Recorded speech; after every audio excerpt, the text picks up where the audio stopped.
میں ایک یونیورسٹی کا طالب علم ہوں۔ میں عام طور پر لوکل بس کے ذریعے سفر کرتا ہوں۔ ایک شام اپنے پروجیکٹ کے کام کی وجہ سے میری بس چھوٹ گئی اور میں نے اپنے بھائی کو بلانے کا فیصلہ کیا تاکہ وہ مجھے میری یونیورسٹی تک لے جائے۔ جب میں نے اسے فون کرنے کی کوشش کی تو مجھے احساس ہوا میرے پاس اس کال کے لیے کریڈٹ نہیں ہے۔ میں نے اپنے دوست سے ادھارا کریڈٹ لیا اور اپنے بھائی کا نمبر ڈائل کیا۔ اس سے پہلے کہ میں کوئی ڈائل ٹیون سن سکتا، میں نے کسی کو دھیمی آواز میں بڑبڑاتے ہوئے اور روتے ہوئے سنا۔ میں ڈر گیا کہ کیا ہو رہا ہے اور میں نے الجھن کی حالت میں کہا، ہیلو۔ دوسری طرف سے کوئی جواب نہیں آیا تو میں نے اچانک چیک کیا کہ کیا میں نے صحیح نمبر ڈائل کیا ہے، تو پتہ چلا کہ میں نے اپنے بھائی کا صحیح نمبر ہی ڈائل کیا تھا۔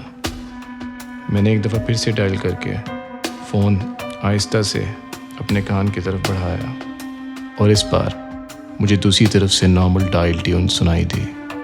میرے بھائی نے میری کال نہیں اٹھائی تو میں نے اسے اپنے دوست کے فون نمبر سے میسج کیا۔ چند منٹوں بعد اس نے مجھے میری یونیورسٹی سے اٹھا لیا۔ میں نے اس کے بارے میں کسی کو نہیں بتایا کیونکہ میں نے سوچا کہ سگنل کی خرابی ہو سکتی ہے یا میرے فون میں کوئی ٹیکنیکی مسئلہ۔ اس واقعے کے بعد میں نے اپنے خاندان کے ساتھ ویکینڈ کا بہت لطف اٹھایا اور اس کے بارے میں سب کچھ بھول گیا، اور پیر کو میں دوبارہ یونیورسٹی چلا گیا۔ سب کچھ نارمل تھا اور میں کسی پریشان کن چیز کے بارے میں نہیں سوچ رہا تھا۔ میری یونیورسٹی جانے کا ٹائم ہوا تو میں نے باہر دیکھا کہ تیز بارش ہے، جس کا مطلب تھا کہ میں بس میں یونیورسٹی نہیں جا سکتا تھا کیونکہ بس اسٹاپ 2 گلیوں کے فاصلے پر تھا۔ مجھے معلوم تھا کہ اگر میں بس لے کر جاؤں گا تو بارش میں بھیگ جاؤں گا۔ اس بارش نے مجھے پریشان کر دیا تھا۔ میں نے اپنے بھائی کو فون کرنے کا فیصلہ کیا۔ میں بالکل نارمل تھا اور پچھلے حادثے کے بارے میں بالکل کچھ نہیں سوچ رہا تھا۔ اس بار میرے پاس کریڈٹ بھی تھا اپنے فون میں۔ اس بار پھر سے جب میں نے فون کیا تو کوئی ڈائل ٹیون نہیں بجی۔ مجھے ایک عورت کی واضح تیز چیخیں سنائی دی۔ یہ کوئی ڈرانے والی چیخ نہیں تھی جیسے کہ کسی بھوت کی چیخ نہیں تھی۔ یہ ایک درد اور رونے والی چیخ تھی جیسے کوئی تکلیف میں ہو۔ خوف سے میرا پورا جسم فالج کا شکار ہو رہا تھا۔ اس بار میں نے فون کو کان سے نہیں ہٹایا۔ اس چیخ کے بعد خاموشی چھا گئی اور چند سیکنڈ بعد میرے فون سے نارمل ڈائل ٹیون سنائی دی۔ میرے ہاتھ کانپ رہے تھے اور اسی دوران میرے بھائی نے میری کال اٹھائی، لیکن میں ڈر گیا۔ میں کچھ نہیں بول پایا۔ اس نے مجھ سے پوچھا کیا ہوا۔ میں نے جواب دینے کے بجائے فون بند کر دیا۔ میں کانپ رہا تھا کیونکہ وہ چیخ بہت خوفناک تھی۔ چند منٹوں بعد جب میں نے نارمل محسوس کیا تو کال کرنے کے بجائے میں نے اپنے بھائی کو صرف میسج کر دیا۔ جب وہ آیا تو میں نے اس سے پوچھا کہ جب میں نے اسے فون کیا تو اس نے کوئی عجیب بات سنی ہے۔ اس نے سادگی سے کہا، نہیں۔ کیوں پوچھ رہے ہو؟ میں نے وضاحت کی کہ میرے ساتھ کیا ہوا تھا۔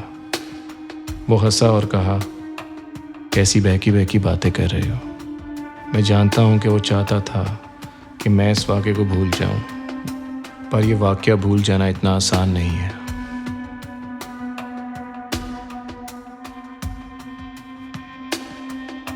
میں میڈیکل اسکول میں اپنی کلاسز شروع ہونے کا انتظار کر رہا تھا۔ میں اپنے شہر سے تقریباً 250 میل دور پہاڑیوں پر چھٹیاں گزارنے آیا تھا۔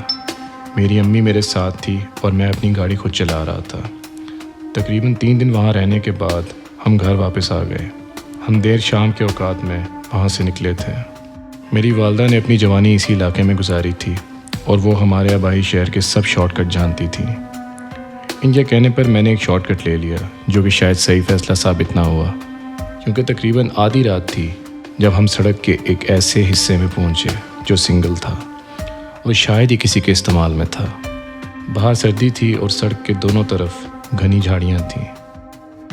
جھاڑیاں اتنی گھنی تھیں کہ کوئی بھی ان میں چوٹ کھائے بنا داخل نہیں ہو سکتا تھا۔ میری امی میری ساتھ والی سیٹ میں سو گئیں۔ میں کافی دھیان سے گاڑی چلا رہا تھا۔ اچانک میں نے ایک آدمی کو جھاڑیوں سے نکلتے ہوئے دیکھا جس نے تقریباً اپنے بدن میں کوئی کپڑے نہیں پہنے ہوئے تھے۔ اس نے اپنا انگوٹھا ایسے اٹھایا جیسے اسے لفٹ چاہیے ہو۔ میں نے اس کو دیکھ کر بھی گاڑی نہیں روکی اور تیزی سے گاڑی اس کے ساتھ سے گزار لی۔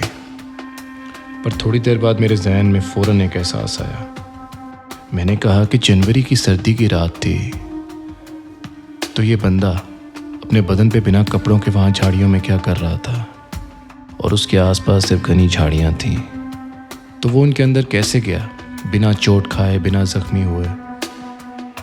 میں نے ایک دم اپنی گاڑی کے ریئر ویو مرر پہ دیکھا تو دیکھا ایک بڑی سی روشنی دکھ رہی ہے۔ وہ دیکھتے ہی مجھے آگے کچھ نظر نہ آیا اور میری گاڑی سامنے ایک پہاڑی سے ٹکرا گئی۔ میری ماں جھٹکے سے اٹھ گئی اور میں نے انہیں سارا واقعہ بتایا۔ ہم ایک ایسی جگہ میں پہنچ چکے تھے جہاں پہ ریسکیو والوں کو آنے میں بھی تقریباً 4 گھنٹے لگے۔ اس بات کو تو کافی ٹائم ہو چکا ہے، پر اب بھی یہ واقعہ میرے ذہن سے کہیں نہیں جا رہا۔